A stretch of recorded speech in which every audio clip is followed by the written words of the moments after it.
Buenas tardes, mis queridos radioescuchas. Hoy, un martes 27 de agosto, comenzaremos con esta programación llamada Filosofando el Ocio. Y espero que se encuentren muy bien.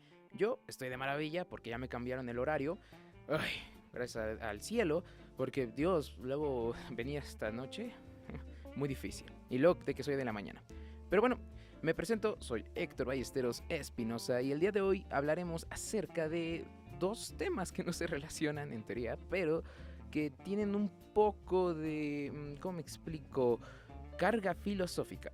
El día de hoy hablaremos de la Lego Movie, así es, la película que estuvo de moda alrededor de esos años del 2014-2015 y que posteriormente salió la segunda parte, la película de Batman y la última que sería la de Lego Ninjago. Y también hablaremos acerca de la filosofía de Jean-Paul Sartre, el francés. El que estuvo con Simone de Beauvoir durante los tiempos de Camus, Segunda Guerra Mundial, no sé si alguno de ustedes ya lo haya escuchado, pero el día de hoy exploraremos su filosofía, su historia y también el cómo el personaje Emmet se relaciona con la película y la filosofía de Jean-Paul Sartre acerca de la felicidad. No se me ocurrió mejor tema que este, y se los digo en serio, ¿alguien alguna vez había juntado estos dos temas? No, nadie. Por lo que el otro día viendo la película de Lego me puse a pensar, esto de que el hombre hace sus acciones y las acciones hacen al hombre me recordó al tan famoso filósofo Jean-Paul Sartre. Frases de este tipo como depende exclusivamente de ti darle el sentido a tu vida o no somos más que nuestras propias decisiones, me hicieron pensar y analizar acerca del cómo nosotros somos los únicos que podemos cambiar. Nadie más nos obliga, nadie más nos está llevando de la mano o nos va con una correa diciendo hey, tú cambia de opinión, así, no, o hey, tú cambia de la forma de ver la vida. No, nosotros somos los únicos que podemos realizar estos cambios en nuestra persona. Somos nosotros mismos y esto en cierta forma lo vi ubicado en diferentes partes de la trama de la película. Aunque la filosofía de Jean-Paul Sartre es en cierta forma un poco negativa o acusatoria hacia nuestra existencia. Es por eso que yo prefiero mil veces a Camus, lo seguiré diciendo, en esas épocas yo prefiero a Camus, a personajes un poco más positivo, no positivistas, sino en positivo en su forma de ver la vida, un poquito más acerca de la mejora de uno mismo, que no estamos condenados a ser libres, que el hombre puede elegir sus propias decisiones, sí, pero Jean-Paul Sartre lo veía de una forma un poquito más condenatoria, un poquito más negativa, un poquito más acusativa hacia el ser humano. Pero bueno, hablaremos de él en otro espacio. Y es que tengo un tema preparado acerca de Camus y la serie de Smiling Friends, una muy buena serie, si tienen tiempo de verla, véanla. Pero hoy hablaremos de la filosofía de Jean-Paul Sartre y la película de Lego. Pues todo está relacionado con una sola palabra.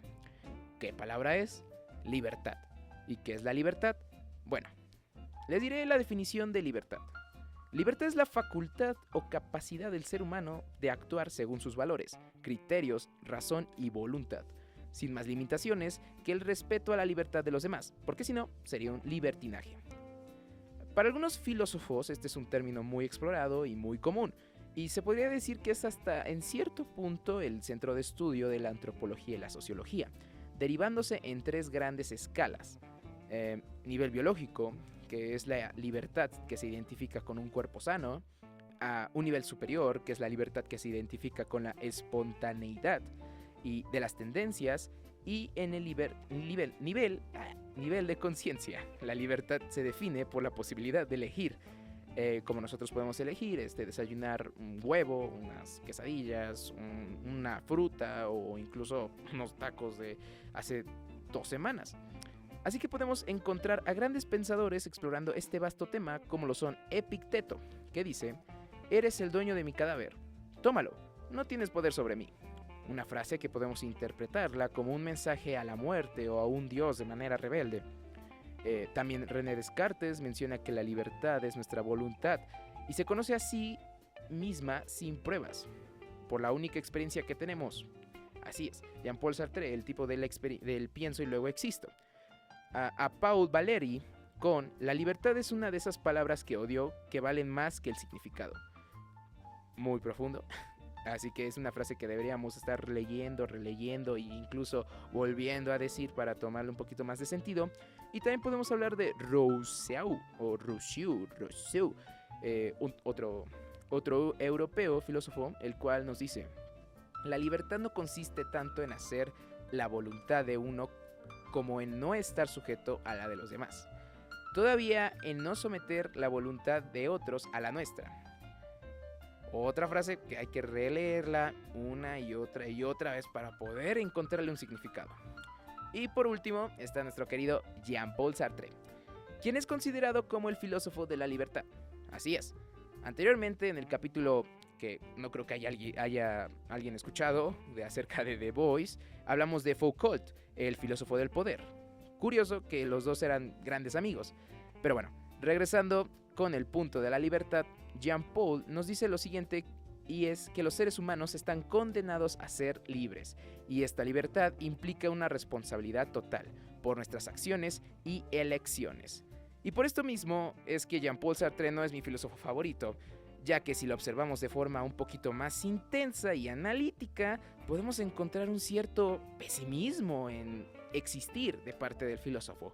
Otra famosa frase del francés es la tan sonada: un hombre es lo que hace con lo que hicieron de él. ¡Wow!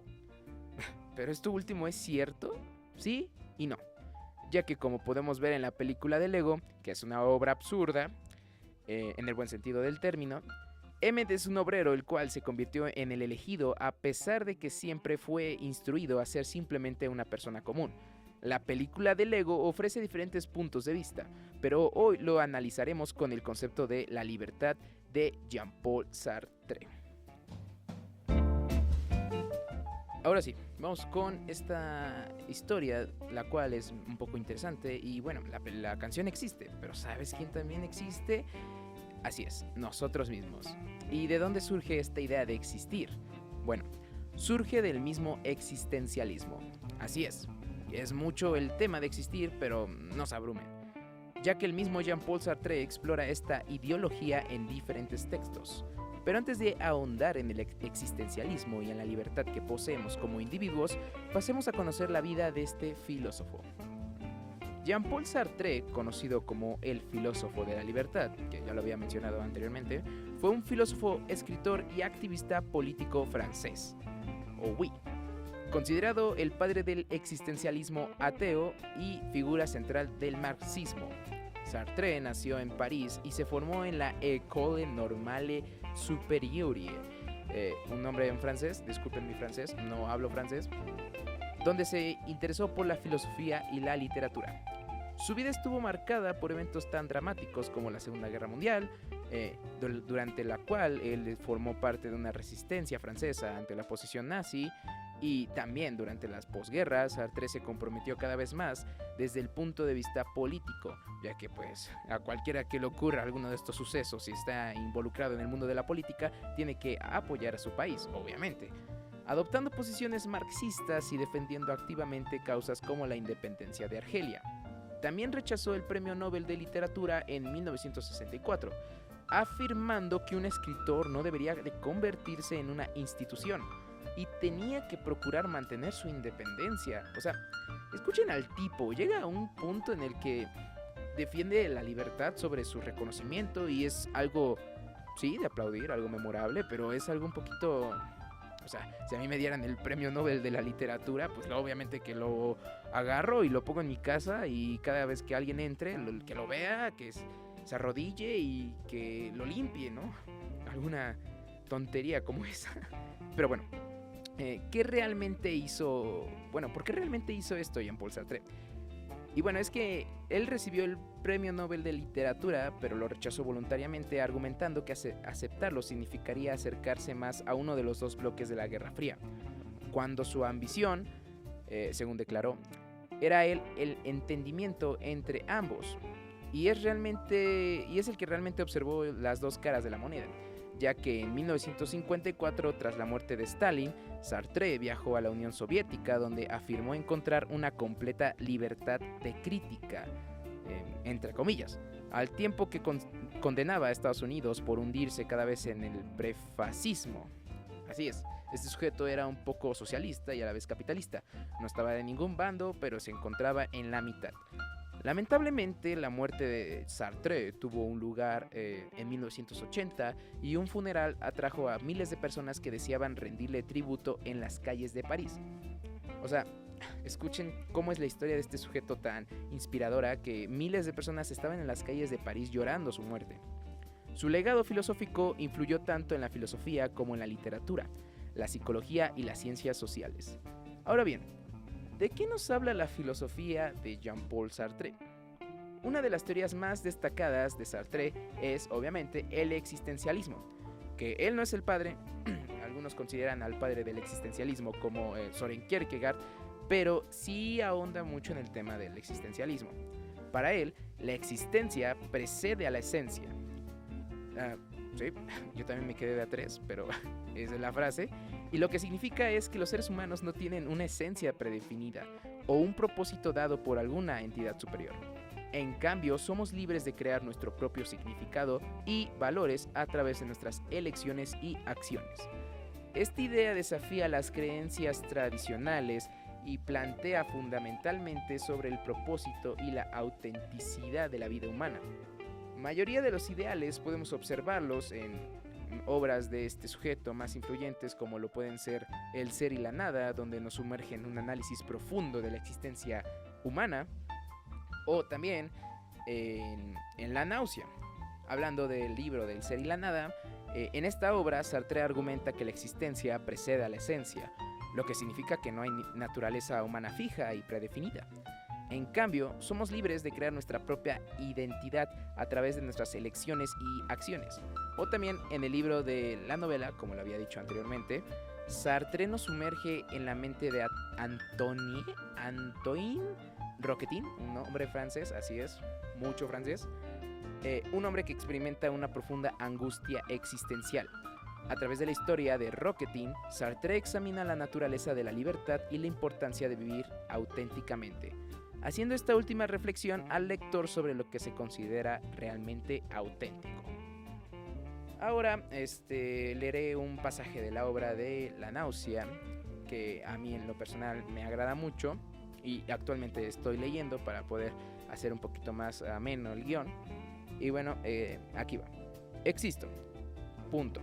Es algo tan dulce, tan lento y leve, como si se mantuviera solo en el aire.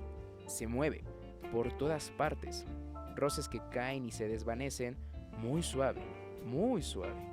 Tengo la boca llena de agua espumosa, el trago se desliza por mi garganta, me acaricia y renace en mi boca.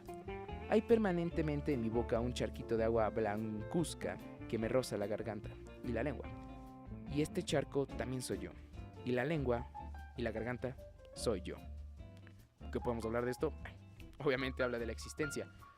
Y bueno, antes de pasar al análisis de la película del ego y del personaje de Emmet y cómo la libertad es la cuestión más importante de la vida en una sociedad, ahora bien, por fin, vamos con el plato principal, el plato fuerte, la película del ego y Emmet y la libertad. Ya sé que el análisis podría ser hasta cierto punto rebuscado, como lo dije al inicio, pero es que en la película siempre nos muestran ese lado en el cómo la libertad se nos es arrebatada de forma casi hasta inconsciente. Emmet es un simple trabajador de una empresa de construcción auspiciada por Octano, la cual es la marca mundial que controla tanto a todo lo relacionado con la ciudad como también a las mismas personas, haciendo que compren café caro, creando canciones que los alejen de la realidad, la cual una de esas canciones es la que puse hace un rato, y también implementando instructivos para que la población lo siga. Al terminar un día de trabajo, que por cierto nadie lo pela, es un pobrecito igual que a mí, no es cierto. Emmet se percata de una chica que estaba en el área de escombros husmeando. Atraído por la curiosidad, cae en un pozo donde encuentra una pieza rara, la cual le invita a tocarla.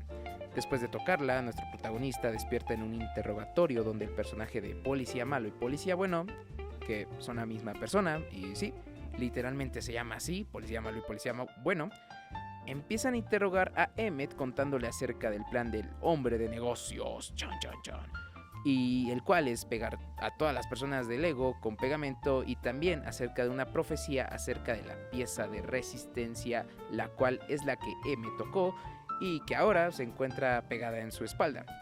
¿Quién es el hombre de negocios? Bueno, es el sujeto que dirige todo el tema de Octano, toda esa empresa mundialmente famosa en ese mundo de Legos. ¿Y quién es el que a cada rato está molesto con las creaciones de las personas? Él busca un perfeccionismo, un positivismo. Algo que me gustaría mencionar es que durante esta escena podemos empatizar con el personaje, ya que le muestran una serie de entrevistas hechas hacia personas que se supone que lo conocen, entre comillas, ya que estas mismas personas dicen que Emmett es una especie de hoja en blanco, no es alguien, es simplemente nadie. Posteriormente, Estilo Libre, la cual es la mujer que Emmett vio en su trabajo y que para mejor entendimiento del podcast la llamaré con el nombre que es Lucy, con su nombre que es Lucy, el cual salva a Emmett y le dice todo lo contrario. Le cité las palabras que le dice a Emmett, porque las volveremos a utilizar al final del podcast. Eres la persona más talentosa, la más interesante y la más extraordinaria persona del universo. Poderosas palabras. Posteriormente, después de una persecución, llegan al viejo oeste, donde se nos introduce al personaje de Vitruvius, el cual será el mentor de nuestro protagonista.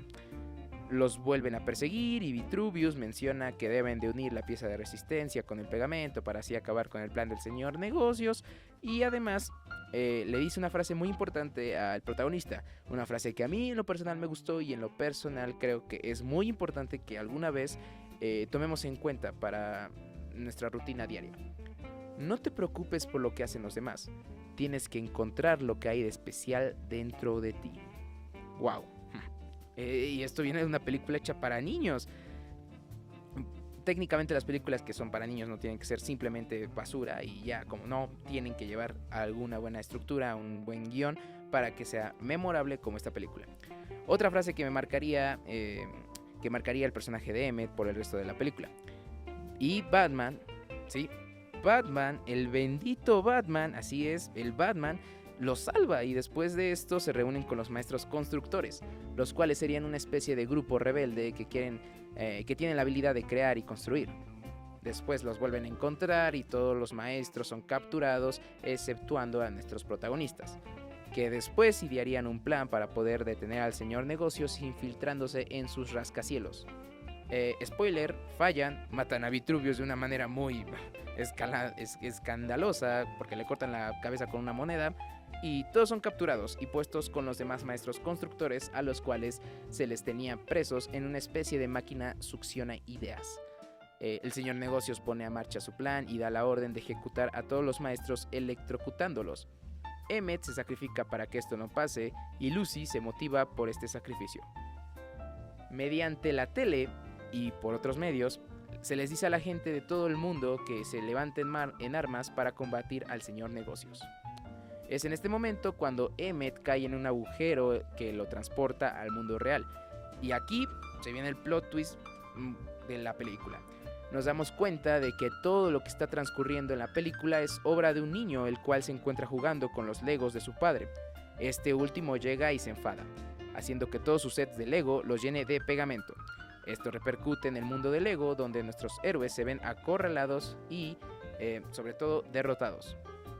Así que Emmett, con la ayuda del niño, es enviado de vuelta al mundo de Lego con la pieza de resistencia y construye un mecha, así un robot así súper chido, mega épico, así con bolas de destrucción de esas enormes que ven en las construcciones. La verdad, a mí me gustó mucho el diseño de ese robot.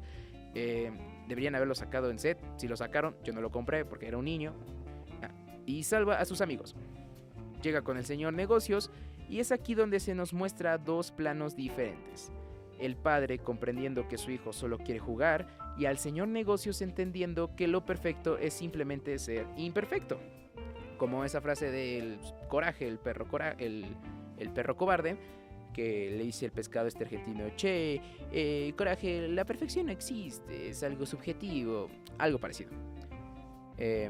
Emmett hace recapacitar al señor negocios y diciéndole la misma frase que Lucy le había dicho. Y por eso dije que hay que tomarle en cuenta esta frase, ya que le dice: eres la persona más talentosa, la más interesante y la más extraordinaria persona del mundo. Si a mí me dijeran eso, me pongo a llorar y me tiro al suelo. Me hago bolita. Cierran el pegamento con la pieza de resistencia, mientras que el papá y el hijo empiezan a jugar y todos se ponen contentos. Emmett agarra la mano de Lucy, que vendría siendo como una especie de beso en el mundo de Legos. Y, por cierto, Lucy y Batman estaban saliendo, pero Batman acepta que él no era el héroe que Lucy merecía. Sabias palabras, Batman, nunca fallas. Y a todos terminan felices y alegres, empiezan a bailar como buena película animada al final. Y el papá le dice a su hijo que su hermana también podría jugar con los Legos. Y pues llegan unos alienígenas del mundo de Lego Duplox, creando un final abierto para la segunda entrega. Así es, lo dije muy bien al inicio del podcast, la película es absurda en el buen sentido de la palabra, pero muy entretenida. Así que si tienen tiempo de verla, es una película que dura 1 hora 38 minutos a lo mucho.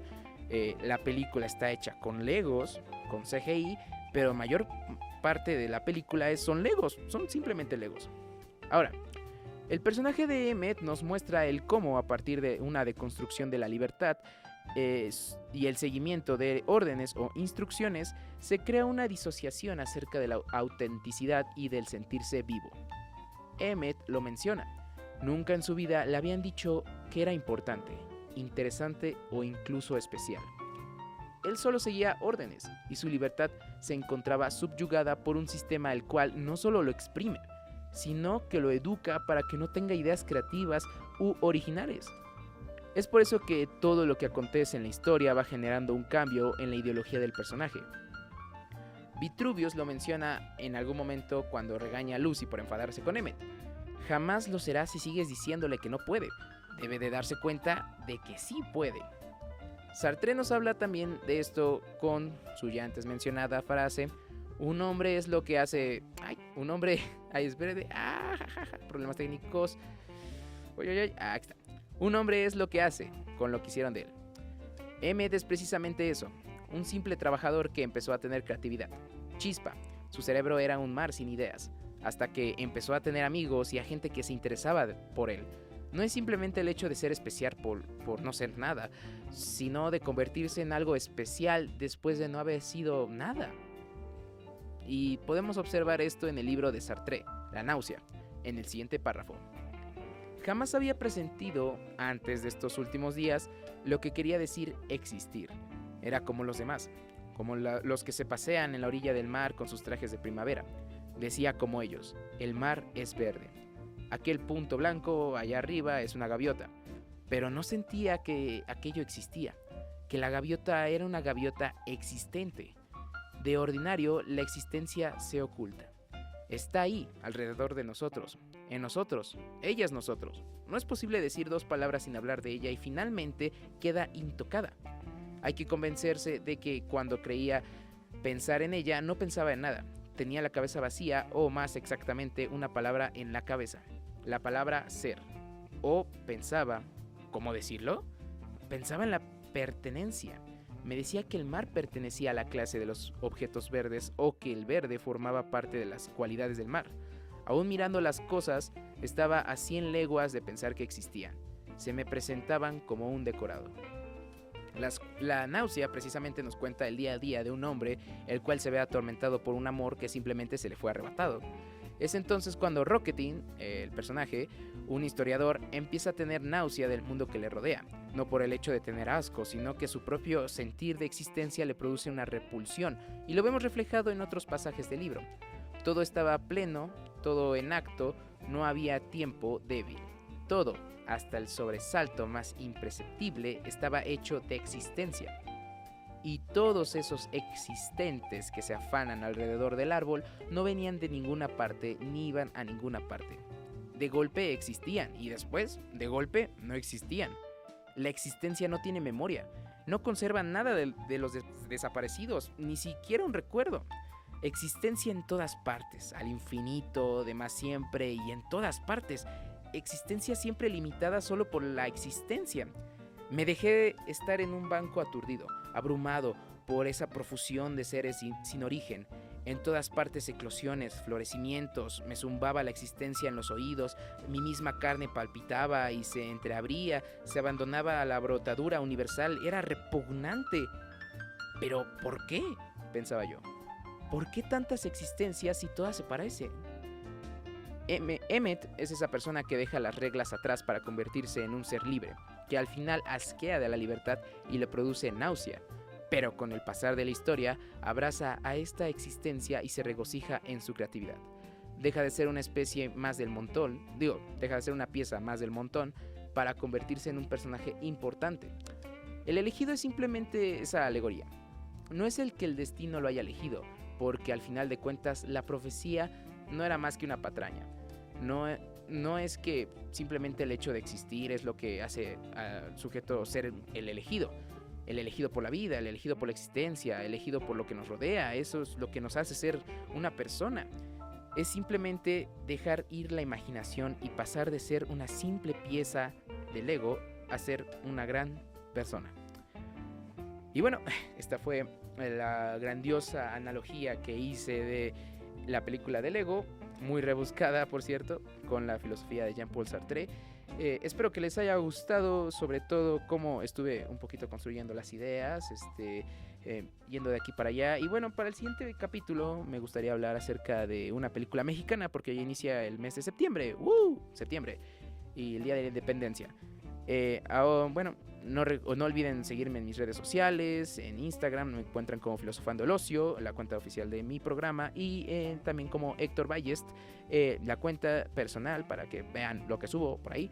Y bueno, también en YouTube como Filosofando el Ocio. Ahí estaré subiendo algunos videos acerca de teorías psicológicas y filosóficas de personajes.